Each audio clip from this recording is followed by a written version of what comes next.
दो बकरियों की कहानी। नदी किनारे एक छोटा सा गांव था।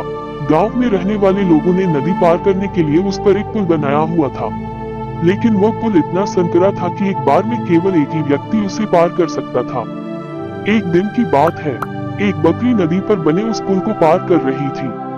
पुल पर चलते चलते उसने देखा कि एक दूसरी बकरी उसी पुल पर विपरीत दिशा से आ रही है। कुछ ही देर में दोनों पुल के बीचों बीच पहुंच गई। पुल को एक बार में केवल एक ही बकरी पार कर सकती थी, इसलिए दोनों बकरियां कुछ देर तक इंतजार करती रही कि सामने वाली बकरी पीछे हट जाएगी। लेकिन ऐसा नहीं हुआ।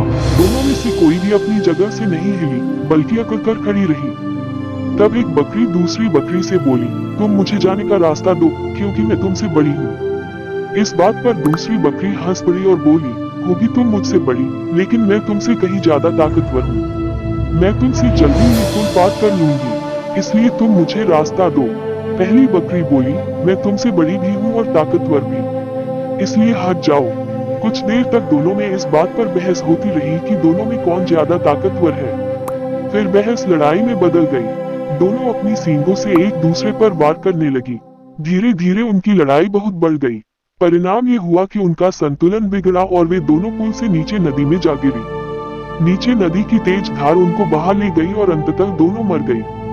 कुछ देर बाद दो और बकरियां विपरीत दिशा से उस पुल पर चलते हुए आए और बहस करने लगी कि कौन पीछे हटेगी और कौन दूसरे को रास्ता देगी। इस बार एक बकरी ने समझदारी से काम लिया और कुछ देर सोचकर दूसरी बकरी से बोली, ये पुल बहुत संकरा है, इसे एक बार में कोई एक ही पार कर सकता है।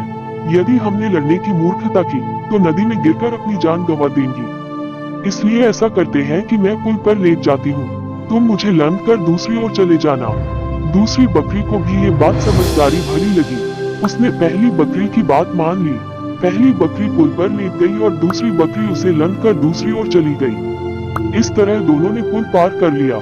सीख 1, गुस्सा और अहंकार बर्बादी की ओर ले जाता है। 2, वही समझदारी से काम लेने पर हर समस्या का समाधान निकल आता है।